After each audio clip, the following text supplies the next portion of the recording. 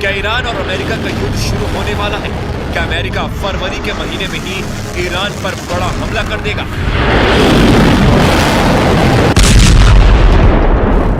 सवाल है कि रूस क्या करेगा, इजराइल क्या करेगा, नाटो का रुख क्या होगा?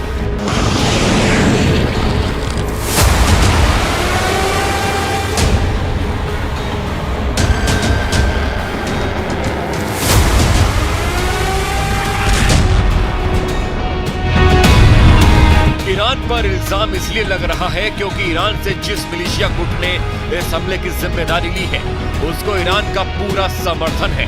ईरान की ड्रोन पावर, उसकी मिसाइल पावर, ये सभी न सिर्फ हूती और हिजबुल्लाह तक पहुंची हुई है बल्कि इराक के मिलिशिया को भी ईरान से पूरी सपोर्ट मिलती है। पूरे पश्चिम एशिया में यही बात ईरान की सबसे बड़ी ताकत है।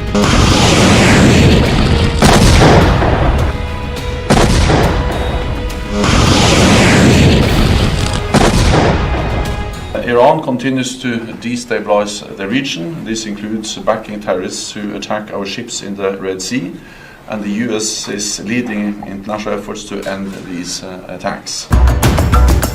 अमेरिका के रक्षा मंत्री लॉयड ऑस्टिन ने ये बात नेटो के महासचिव से मुलाकात के दौरान कही थी। यानी अमेरिका अब रूस और ईरान समेत कई खतरों को लेकर एक बड़े गुट के साथ बात कर रहा है। ऐसे में सवाल है कि अगर अमेरिका ने ईरान के खिलाफ बड़ी गुटबाजी शुरू कर दी तो इसका अंजाम क्या होगा। कतर के प्रधानमंत्री ने आगाह किया है कि गाजा से शुरू हुआ युद्ध पूरे पश्चिम एशिया को जला सकता है।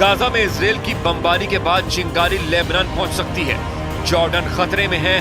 मिस्र के इजराइल से संबंध बिगड़ने लगे हैं। इराक का मिलिशिया हमला कर रहा है और हूती ने जिस तरह से लाल सागर को कंट्रोल किया है उससे अमेरिका और यूरोप का समुद्री व्यापार खतरे में है। और अब इन सब वॉर जोन के बाद ईरान और अमेरिका के युद्ध का खतरा सबको सता रहा है।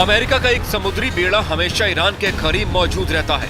उसकी परमाणु पनडुब्बियां भी ईरान के आसपास घूमती रहती हैं। इन सब के बीच अमेरिका के बेस पर जो हमला हुआ है, एक तरह से अमेरिका और ईरान के बीच तनाव का नया अध्याय शुरू हो चुका है। अमेरिका और ईरान के बीच दुश्मनी अब एक नए लेवल पर पहुंचने वाली है, जिसका नुकसान पूरी दुनिया को उठाना पड़ सकता है।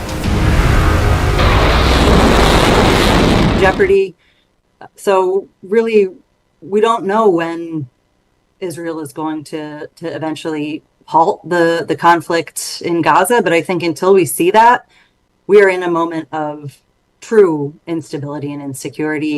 Again, that jeopardizes the lives of many millions of people. America और ईरान के बीच तनाव इस लेवल पर पहुंच चुका है कि डर है कि एक नया खाड़ी युद्ध बहुत जल्दी शुरू हो सकता है।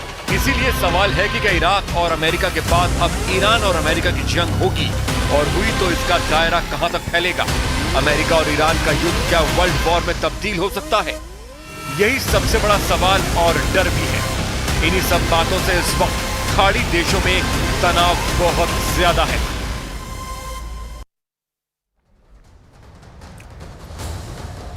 और इंडी गठबंधन का क्या होगा, जबकि हर दूसरी पार्टी या तो बगावत यहां पर कर चुकी है, गठबंधन छोड़ चुकी है या छोड़ने की तैयारी में है। ममता बनर्जी अपनी राह निकाल चुकी हैं। नीतीश कुमार एक बार फिर पलट चुके हैं। केजरीवाल दिल्ली और पंजाब में कांग्रेस की मांग पूरी करने के लिए तैयार नहीं है। तो सवाल है फिर इंडी गठबंधन का क्या होगा?